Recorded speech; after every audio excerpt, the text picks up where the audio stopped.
gracia, Señor, me alcanzó. A un alma perdida salvó. Fui ciego, hoy puedo ver. Entonces me disculparán de antemano si algunos detalles no surgen aquí. Para eso está grabada toda la serie en el canal de YouTube para que la escuchen. No puedo repetir aquí cada cosa que mencioné durante la serie porque habría que repetir la serie nuevamente. Entonces, si hay algunas dudas, pueden escuchar la serie que está en el canal de YouTube. La escuchan con paciencia y allá pueden informarse más. Esto es un resumen a vuelo de pájaro, que no lo vamos a terminar hoy. Vamos a hacerlo en 2 sesiones, hoy y dentro de 8 días, por la extensión de la información. Los testigos de Jehová. ¿Qué son los testigos de Jehová? Una organización religiosa, no son una iglesia, son una organización religiosa. De hecho, ella nació, fue como una editorial. Imprimían literatura y vendían literatura. Nunca han sido una iglesia, ni ellos mismos se consideran una iglesia, sino una organización religiosa y milenarista restauracionista. En su mente siempre está el milenio futuro y restaurar a la iglesia porque, según ellos, la iglesia se desvió, el cristianismo primitivo se deterioró, el mismo discurso de los mormones, el mismo discurso del Islam. Por lo general siempre es así, sepultemos la historia y traigamos algo nuevo. Ese es el discurso de las sectas. Y tiene puntos de vista antitrinitarios, apocalípticos, que difieren de la tradición cristiana de todos los siglos. O sea, la escatología de ellos es diferente a lo que la iglesia ha creído, y también la perspectiva que tienen de la Trinidad no es consistente con lo que ha creído la iglesia a lo largo de los siglos. Su entidad jurídica, la Watchtower, o en español el atalaya. ¿Qué es el atalaya? Pues el vigía de la torre, ¿sí o no? La torre del vigía. No atalaya del indio para allá, sino el atalaya, así se llama la organización. Watchtower, tower, torre, watch, mirar, la torre del vigía. Se fundó en 1881 por Charles Taze Russell, quien la presidió hasta 1916. Después de su muerte fue Joseph Rutherford quien presidió la organización. ¿Qué orígenes tuvo esto? Bueno, se remontan al movimiento adventista del siglo XIX. Recordemos que es durante el siglo XIX que aparecen todas estas sectas. Siglo XIX es el siglo del surgimiento de las sectas. El movimiento adventista surge en este tiempo, ¿sí?, cuyo precursor era William Miller, que era un predicador bautista. O sea, era bautista y él es el papá del movimiento adventista. ¿Por qué? Porque este hombre comenzó a estudiar la Biblia y a sacar conclusiones de cuándo sería la segunda venida de Cristo. Y para ello, ¿puede avanzar un poquito, mi amor, por favor? Ahí está William Miller. Un mal estudio de Daniel capítulo 8, donde se habla de las 2300 tardes y mañanas. Recuerden que, como vimos en la serie, ellos toman la escritura literal cuando les conviene, ¿no? Cuando ven un número, aplican la regla de día por año, ¿no? 2300 días, entonces él dijo, son 2300 años. Y como esa profecía fue 500 años antes de Cristo, 553, 554, pues William Miller sacó la cuenta. Más 2300 da 1844. Ese es el día de la segunda venida de Cristo. Bacanísimo. Pasando por alto la prohibición que Dios da en su palabra respecto a este tipo de pronósticos. Nadie está autorizado para profetizar los tiempos y las sazones que el Padre ha puesto en su sola potestad Hechos capítulo 1, versículo 7. Tengamos eso bien claro. Cuando una persona diga, Jesús va a venir. No, hermano, dejémonos de cuentos. Yo creo que nada. La Biblia no lo dice y donde la Biblia calla, debemos callar. Y solamente estamos autorizados para hablar lo que la Biblia dice.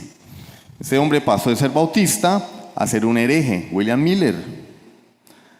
Bueno, él profetizó que iba a venir primero en 1843. Después dijo no, 1844. Cuando ustedes oigan los audios se van a dar cuenta que esto es una sucesión de correcciones. No vino, bueno, es que va a venir otro día. Y no vino ese día, bueno, es que no, es que va a venir otro día. Y así sucesivamente. Recalcularon la fecha varias veces, cambiando del 43 al 44. Y cuando pasaron estas fechas y no ocurrió nada, pues el movimiento de William Miller, llamado los Milleristas, se derrumbó, pero el daño ya estaba hecho. Sus seguidores se dispersaron, entre sus seguidores surgieron los adventistas del séptimo día y otros movimientos. Él no fundó a los adventistas, pero su mala teología dio lugar al movimiento adventista del séptimo día. De hecho, los adventistas también tienen esa manía de estar profetizando la segunda venida de Cristo, ¿sí? Entonces ya saben, por favor, amor, adelante, porfis. Bueno, quedémonos en Miller. Daniel capítulo 8, versículo 14. Él dijo, hasta 2300 tardes y mañanas, luego el santuario será purificado, ¿sí? Entonces él dijo, no, son 2300 años. Bueno, apareció Charles T. Russell, nacido en 1852. ¿De dónde era Charles T. Russell? De una familia presbiteriana de Pittsburgh, Pensilvania. Era de padres presbiterianos y a los 16 años el hombre se decepcionó de la fe y abandonó el cristianismo. Cuestionó la existencia de Dios. E incluso llegó a manosear, por decirlo así, algunas prácticas orientales. Y de allí se unió en un grupo de estudio bíblico dirigido por un tal Jonas Wendell. Jonas Wendell en 1870, a los 18 años. Wendell había sido influenciado por las enseñanzas de Miller, de William Miller, el papá de los adventistas. Rechazó, miren de dónde viene todo, ¿no? Las creencias del alma inmortal. Nosotros creemos en la inmortalidad del alma. El infierno. Nosotros creemos en el infierno. Y comenzó a utilizar Daniel y Apocalipsis para profetizar que Jesús vendría en 1873. Este señor fue quien influenció al fundador de los Testigos de Jehová, a su vez influenciado por William Miller. Y allí Charles T. Russell aprendió toda la tela maraña de falsas doctrinas que hoy conocemos que profesan los testigos sin Jehová. Después conoció a Nelson Barbour, que fue uno de los líderes de esos grupitos que surgieron cuando se acabó el movimiento millerista. El movimiento millerista se acabó, pero surgieron varios grupitos, los adventistas, pero dentro de esos grupos hubo uno que fue liderado por Nelson Barbour, que dijo, no, Miller no se equivocó. Lo que pasa es que Jesús no vino visiblemente, vino invisible. Por eso es que yo digo que Jesús es el hombre invisible. En serio, porque Él vino pero nadie lo vio, nadie se dio cuenta. Y eso lo dijo Nelson Barbour. O sea, dijo, no, es que Miller no se equivocó, lo que pasa es que Jesús vino y nadie lo vio. Muy parecido a lo que enseñan los dispensacionalistas cuando hablan del rapto secreto, ¿no? Jesús va a venir, pero nadie lo va a ver porque Él es el hombre invisible. Si hubiera algún hombre invisible, ¿hay algún hombre invisible? Sí, cierto, en los cómics. Bueno, yo conozco a la mujer invisible, ¿no? Sigamos. Bueno, Russell acepta los argumentos de Barbour, ¿sí?, que ya para ese entonces escribía una revista llamada El Diario de la Mañana, Herald of the Morning. Y entonces, como Russell había recibido una herencia de su papito, comenzó a financiar los escritos de Barbour. Tome, mi hijito, aquí hay billete, aquí hay dinero para que tú sigas escribiendo las burradas que te encanta escribir. Y comenzó a promover a Nelson Barbour. Después los dos redactaron y editaron conjuntamente El Árbol de los Mundos. Que combinaba puntos de vista restauracionistas con hipótesis escatológicas. Enseñaban que Jesús regresó de manera invisible en el 74, inaugurando la cosecha de la era del Evangelio, y que 1914 marcaría el fin de un periodo de 2500 años llamado el tiempo de los gentiles. Porque la Biblia dice en el libro de Daniel, hasta que los tiempos de los gentiles, ¿cierto?, pasen. Entonces ese es el tiempo de los gentiles del que habla aquí el señor Barbour con el señor Russell. Ellos creían que en ese momento la sociedad mundial sería reemplazada por el reino milenial de la tierra, pero después se separaron, se agarraron a pelear por diferencias irreconciliables, diferencias doctrinales irreconciliables, y ahí es cuando Russell comienza a escribir lo que hoy conocemos como el Atalaya, la revista La Torre del Vigía. No se llamaba Atalaya, literalmente se llamaba La Torre del Vigía, porque él deseaba demostrar en sus escritos que el mundo ya estaba cerca de su fin, que estábamos en los últimos días y que la venida de Cristo era inminente. Después comenzó a hacer una serie de publicaciones llamadas como Estudios de las Escrituras en Español en 1886, dándole forma a su teología, a sus creencias escatológicas, a su movimiento religioso. Pero este hombre se fue un poquito más allá, porque no contento con torcer la escritura, también se metió en el estudio de las pirámides, lo que se llama piramidología. El hombre era piramidólogo, ¿es en serio? Porque comenzó a seguir, por ahí está Joseph Seiss, comenzó a seguir las tonterías que decía este señor Joseph Seiss, que era egiptólogo. ¿En qué consistía la creencia de Russell respecto a eso? Miren,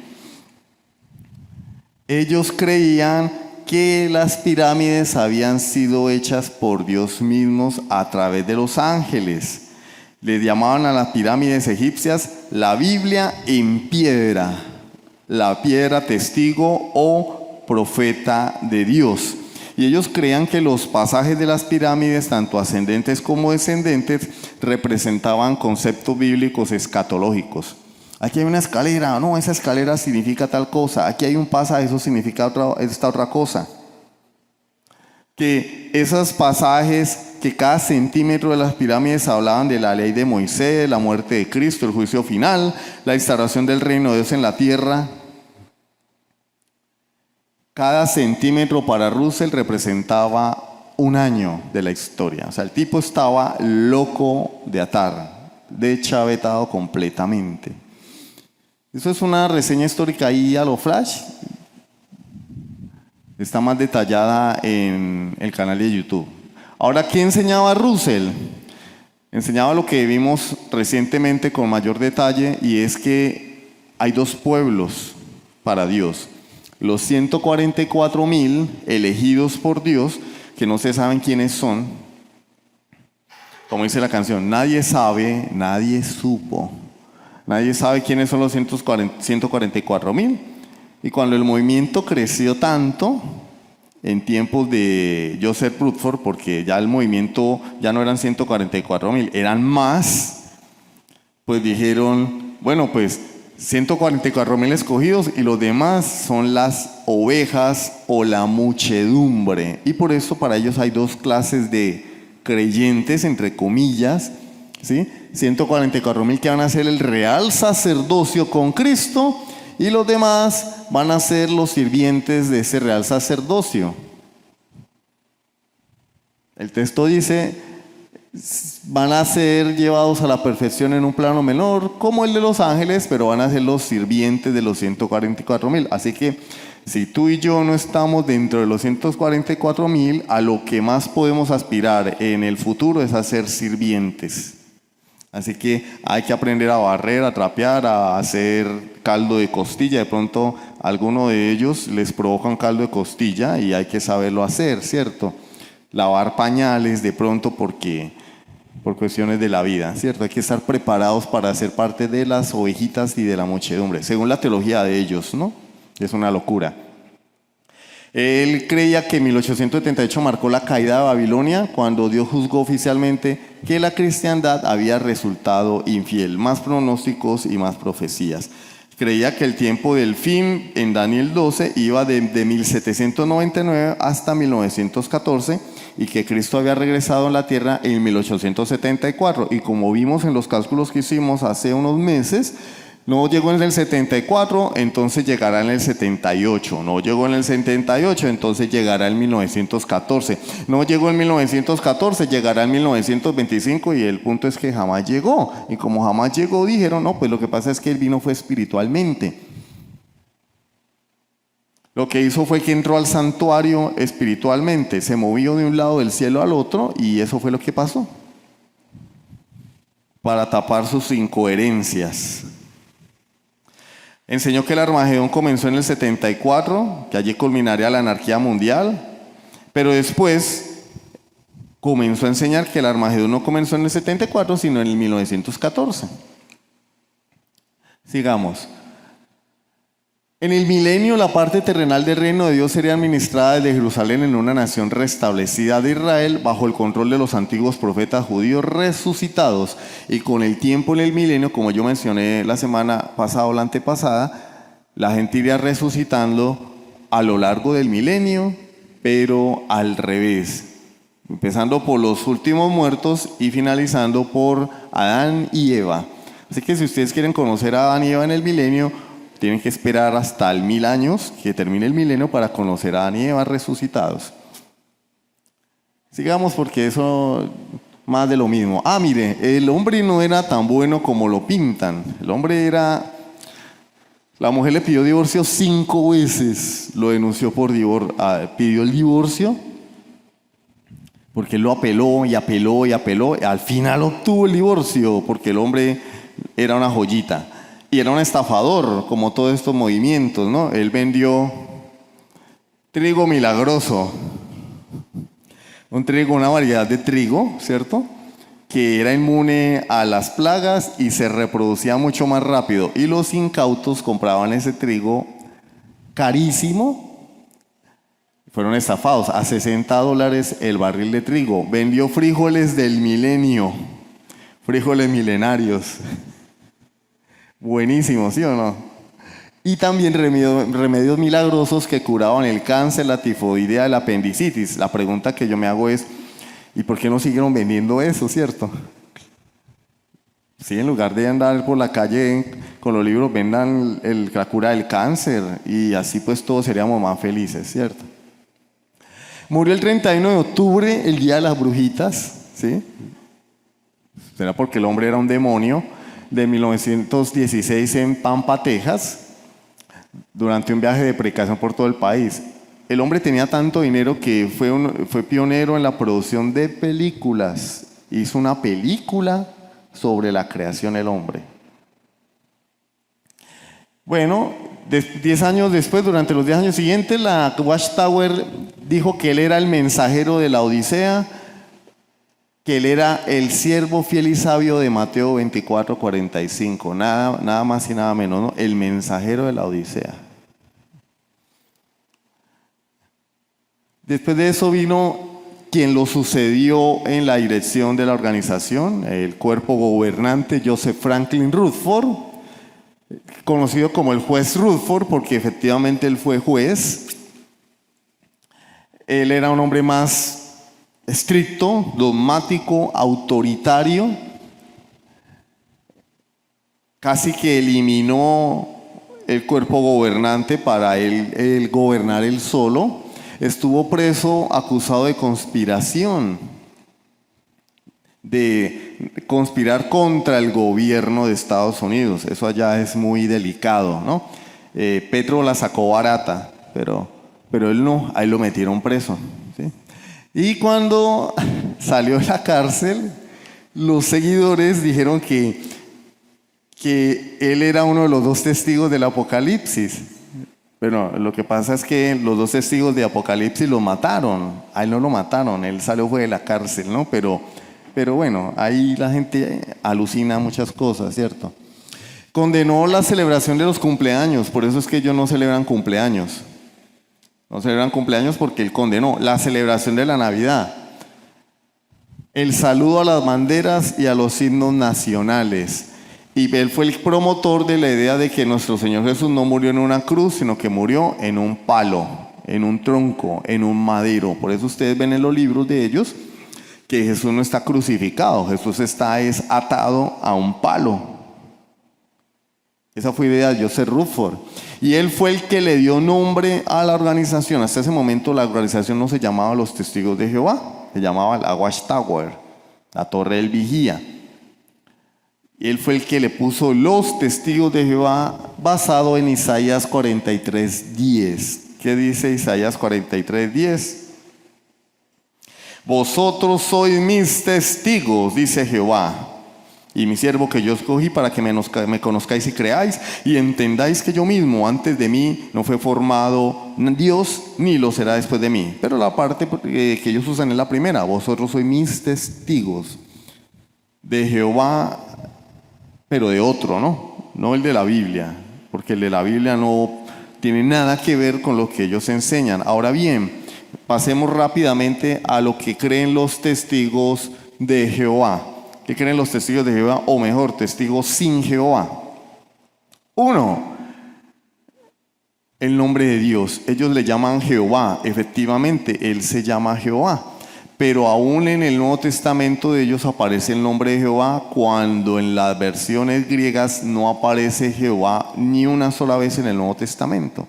Para ellos aparece aproximadamente 200. ¿Sí? Ellos dicen que es solo Jehová, pero la Biblia nos habla de más nombres de Dios. Por ejemplo, tenemos Elohim en Génesis 1:1, tenemos el Dios Todopoderoso, el Shaddai en Génesis 17:1, tenemos Adonai, que significa el Señor, en Salmos 8:1, y tenemos el Señor de los ejércitos o Jehová Sebaot, primer libro de Samuel 1:3. El Señor usa varios nombres en el Antiguo Testamento, no solamente Jehová, pero ellos afirman que solamente se le puede llamar Jehová. Pero de hecho ni los judíos mismos utilizan ese nombre para mencionar a Dios por respeto. Ellos le llaman el Señor, Adonai. Sigamos. Bueno, mire, en el Nuevo Testamento se le llama Padre o Pater en griego. Mateo 6:9. Es que en la casa arreglamos. Le pongo que me haga otro caldo de costilla. Anoche me hicieron caldo de costilla. Me consintieron. No, ya me consiente todo el tiempo. Bueno, sigamos con la Trinidad para que no nos quedemos ahí. La Trinidad. Ellos no creen en la Trinidad. Los testigos de Jehová no creen en la Trinidad porque para ellos hay un solo Dios. Y nosotros somos idólatras o politeístas según ellos, porque la palabra Trinidad no aparece en la Biblia. Pero es que el hecho de que no aparezca no quiere decir que no sea una doctrina o un concepto. Ellos dicen la Trinidad la inventaron los católicos. No, la Trinidad no la inventaron los católicos. Está en la Escritura desde Génesis capítulo 1. Vemos al Padre, al Hijo y al Espíritu Santo interviniendo en la obra de la creación, al Espíritu revoloteando sobre las aguas, al Hijo que es la palabra de Dios, y es Dios el que crea todas las cosas a través de su Hijo que es la palabra de Dios. Ahí está la creación, ahí está la Trinidad. Vemos la pluralidad de Dios, la unidad en la pluralidad. Elohim, que es el plural de Eloah. Eloah es singular, pero en la Biblia no tenemos Eloah, tenemos es Elohim, que si se pudiera, para poderlo entender, podríamos traducirlo, aunque no se traduce así, porque se trata de mencionar la unidad de Dios, de un Dios plural, pero que es uno solo, podría traducirse como dioses, pero no es correcto, porque el propósito de la palabra es decirnos que es un solo Dios plural, Elohim. En el principio, Elohim creó los cielos y la tierra. Vemos allí la pluralidad de Dios. Ellos la niegan, ellos dicen que no hay tal cosa. La palabra Trinidad surgió como la necesidad de la iglesia, así como ha habido necesidad de credos y confesiones a lo largo de la historia. Fue una necesidad de la iglesia de defender al cristianismo de los constantes ataques de los heresiarcas. ¿Qué es un heresiarca? Un heresiarca es un patriarca, obispo, hombre con influencia que promueve una herejía. Por eso se llama heresiarca. Los heresiarcas, como Arrio, que siendo obispo atacó la doctrina de la deidad de Jesucristo. Entonces la iglesia se vio en la necesidad de presentar conceptos o palabras que encerraran esos conceptos, porque la Trinidad está, y digo esta palabra con toda la intención, desparramada por toda la Biblia, se encuentra a lo largo de toda la Escritura. Entonces, ¿cómo hacemos? ¿Cómo le llamamos? Tres en uno, el Dios trino, ¿cómo? No, Trinidad. Pero ya la palabra era usada por Tertuliano en el año 215 y fue acuñada en el Concilio de Nicea en el año 325. No está la palabra, pero está el concepto a lo largo de toda la Escritura. No necesitamos que esté en la Biblia para creerla. Está en la Biblia la Trinidad. No, se adelantó, mi amor, atrasito. Eso.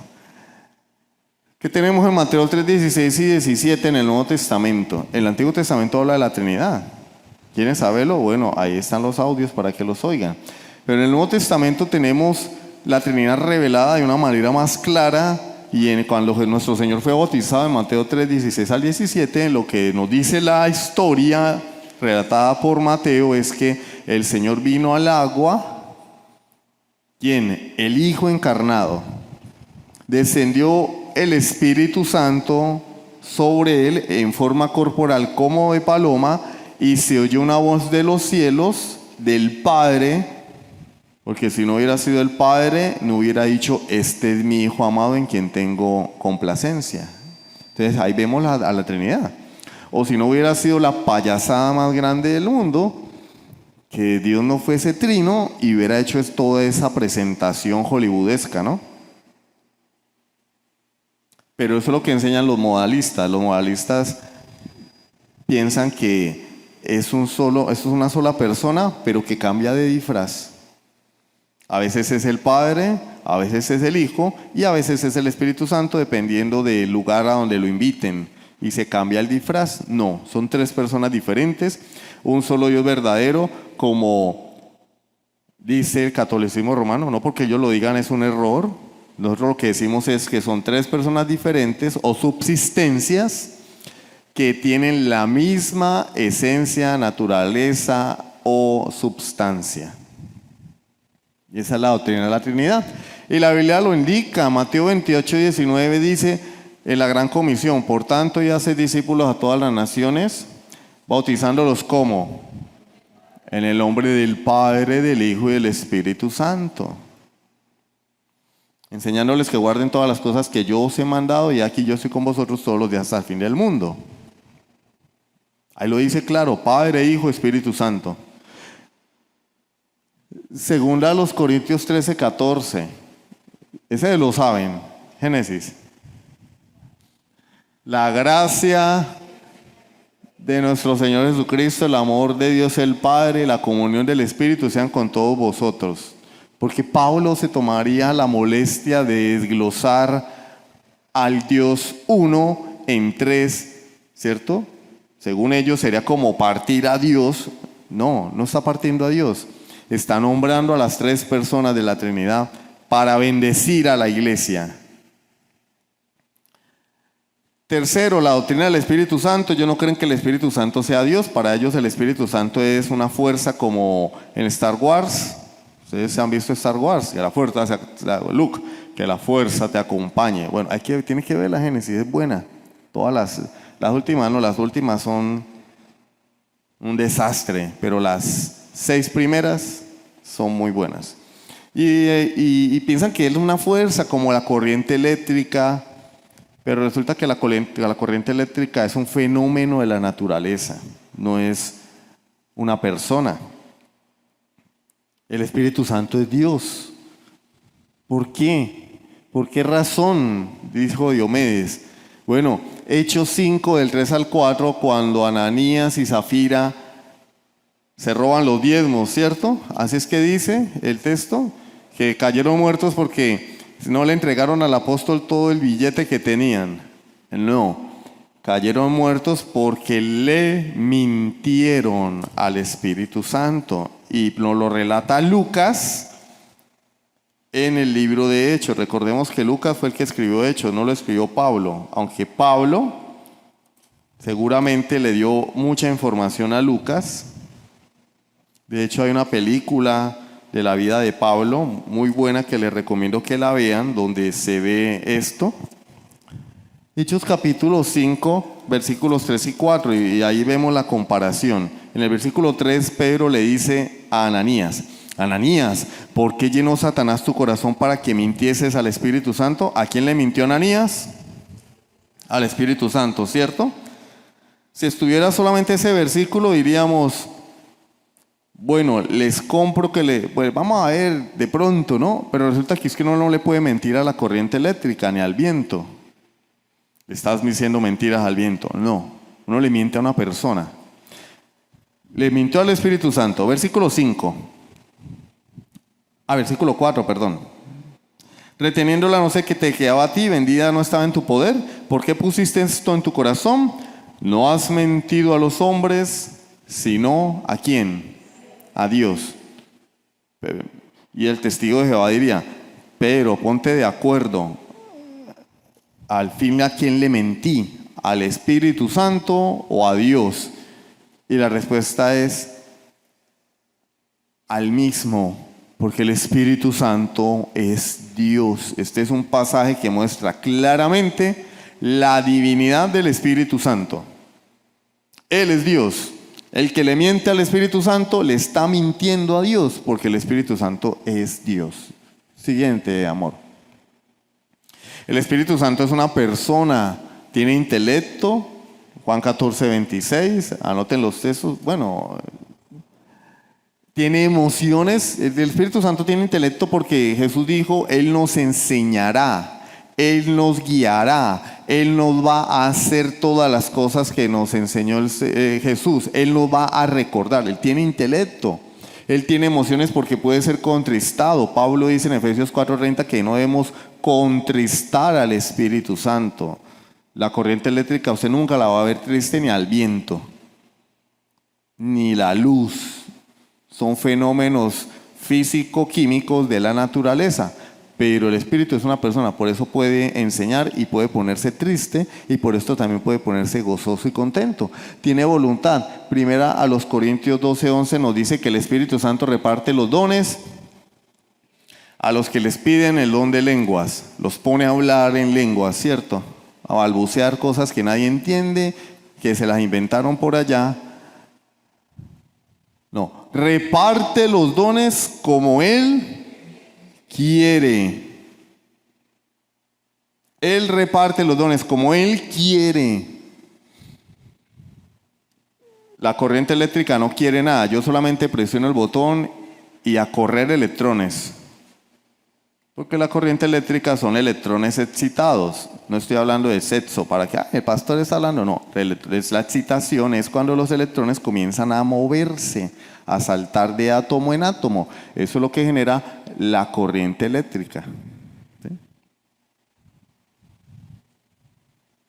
Y si yo apago el interruptor, cesó la corriente, ¿sí o no? Yo no es que prendo, le pongo el interruptor y la corriente dice, no quiero, no. Pero el Espíritu Santo sí tiene voluntad y Él decide a quién le da qué don, porque es una persona. Él hace cosas que solo una persona puede hacer, enseñar, ya lo dijimos, puede testificar, Juan 15:26, y puede interceder, Romanos 8:26, por nosotros con gemidos indecibles. Pablo lo dice, Él intercede por nosotros. Nosotros no sabemos qué pedir, pero Él intercede por nosotros con gemidos indecibles. Y entonces dicen que los gemidos indecibles es hablar en lenguas. No, los gemidos indecibles es de maneras que nosotros no podemos entender. No quiere decir que esos gemidos indecibles son hablar en lenguas, porque si fueran hablar en lenguas, pues ya serían gemidos decibles, ¿sí o no? Sí, hay que leer con entendimiento, hermano. La gente no sabe leer hoy, entonces dicen gemidos indecibles, hablar en lenguas. Bueno, amigo, indecibles que no se puede decir. Y cuando tú hablas tus balbuceos que nadie entiende, tú estás diciendo algo, ¿sí o no? Así sea la barrabasaya, Ralbo salta a la banca, Ralbo carga la bazuca, todas esas tonterías son decibles porque las estás diciendo. Pero la Biblia dice que son gemidos indecibles, cosas que nadie puede entender porque son tan grandes y tan altas y tan sublimes que no podemos comprenderlas. Pero bueno, la gente es dogmática en la falsa enseñanza, ¿no? Cuarto, ¿quién es Jesucristo? ¿Ellos creen que Jesucristo es Dios? Pues no. Jesucristo es Miguel, pero no Miguel Ángel, sino el arcángel Miguel. Para ellos Jesús es el arcángel Miguel que se hizo hombre. Antes de que existiera el mundo físico, es un Dios menor, aunque poderoso. Pero la Biblia no dice que Jesús es el arcángel Miguel. La Biblia dice que Jesús es Dios y tenemos muchísima evidencia bíblica y solamente vamos a ver un poquito porque esto es un resumen. Primera de Juan 5, 19 al 20. Pero sabemos que el Hijo de Dios ha venido y nos ha dado entendimiento para conocer al que es verdadero. Y estamos en el verdadero, en su Hijo Jesucristo. Este es el verdadero Dios y la vida eterna. Jesús es el verdadero Dios. Siguiente. Tito 2:13. Aguardando la esperanza bienaventurada y la manifestación gloriosa de nuestro ¿qué? Gran Dios y Salvador Jesucristo. Jesús es Dios. Así no les guste a ellos, Jesús es Dios. Además que si Jesús no es Dios, Jesús no puede salvar a nadie. Ellos dicen que para ser salvos tenemos que creer en Cristo, que Él murió en la cruz para salvarnos de nuestros pecados. Y un argumento o un contraargumento sería, ¿y de qué me puede salvar una criatura? ¿De qué me puede salvar una criatura? Si tú dices que Jesús no es Dios, el que murió en la cruz es una criatura, llámese el arcángel Miguel, llámese el que se llame, es una creación que no es infinito ni es eterno. ¿De qué me puede salvar? No puede satisfacer las demandas de la justicia de Dios, no puede satisfacer el pago de mi pecado que es infinito. Si yo debo $1.000.000, pues $1.000.000 debo pagar. Si mi deuda con Dios es el hecho de haber atentado contra el Dios eterno, infinito, santo, justo y perfecto, el sacrificio por el pecado tiene que ser de la misma calidad. Santo, infinito, justo, perfecto. Tiene que tener el mismo valor. Por eso la Biblia nos habla de la ley, la famosa ley del talión, ojo por ojo, diente por diente. Y esto, aunque ustedes no lo crean, apuntaba a la muerte de Cristo en la cruz, a la justicia de Dios, Dios cobrándose justicia. Ojo por ojo, te saco un ojo, pues tú me sacas un ojo. Diente por diente, te vuelo un diente, me vuelas un diente. Eso es justicia. Dios fue ofendido, atentaron contra un Dios perfecto, justo, santo, puro, infinito, eterno, bueno, benigno. ¿Cuál es la paga? Exactamente la misma. Y un ángel no tiene esas cualidades. De manera que para los testigos de Jehová, el que murió en la cruz no los puede salvar. Pero para mí, que soy creyente y creo que Jesús es Dios, Él sí me puede salvar, porque el que murió en la cruz fue Dios. Dios hecho hombre, porque después dicen, el hermano Boris dijo que Dios murió en la cruz. Sí, pero en su humanidad, porque Dios no puede morir. Por eso se hizo hombre. Dios no puede morir, pero la paga del pecado es muerte. Entonces, el pagador tenía que morir. ¿Y cómo podía Dios morir? No puede. Por eso se encarnó, se hizo hombre para morir. ¿Ven? Juan 1, versículos 1 y 14. Juan 1:1, en el principio era el verbo y el verbo era con Dios y el verbo era Dios. El verbo es el logos. ¿Y por qué el logos? No debería explicar esto, pero lo voy a explicar. ¿Por qué logos? Porque para los griegos el logos era la idea de donde venían todas las cosas, el pensamiento creador, ¿sí?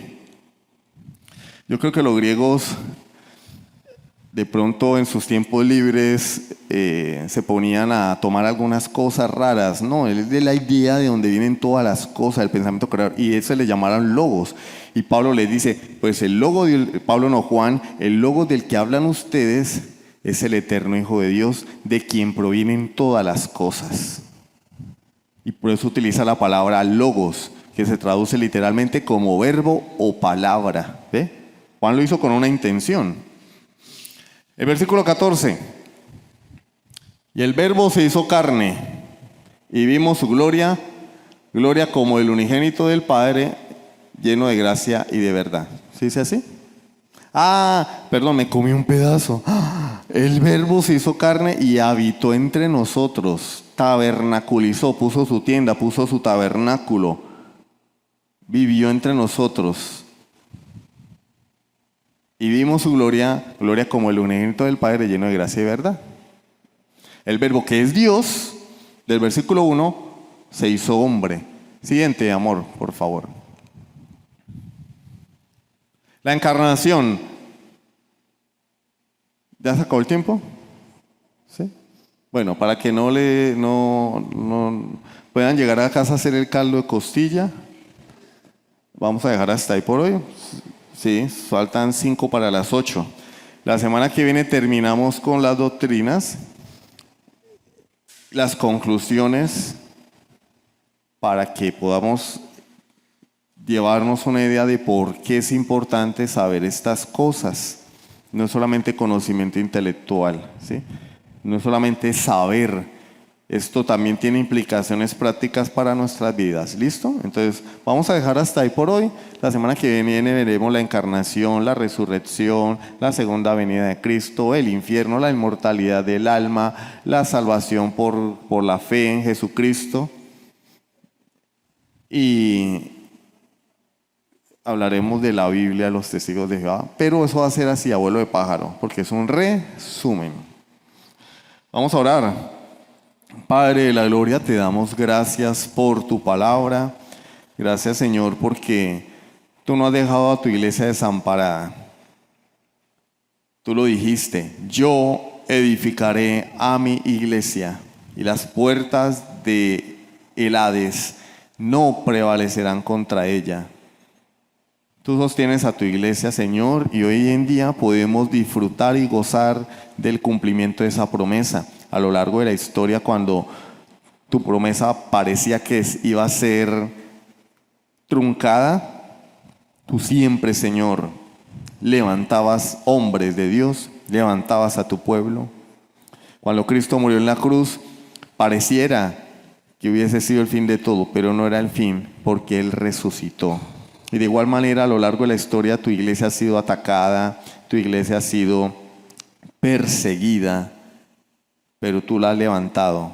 Has sido fiel a ti mismo, a tus promesas, y has levantado hombres de Dios, movimientos a lo largo de la historia que han defendido la fe. Y hoy, Señor, nosotros tenemos esa evidencia, ese testimonio y también ese ejemplo de defender la fe, de preocuparnos por conocerte más a través de la Escritura, para poder tener un entendimiento más correcto de quién eres tú. Señor, ayúdanos a ser fieles y hacer una defensa del Evangelio en amor, por si alguna de esas personas que están en el error se arrepientan y vengan a Jesucristo. Pero primero tenemos cómo deber conocer la doctrina correcta para poder enseñarla. Padre, bendice a tu pueblo, te lo suplico en el nombre de Jesucristo. Amén.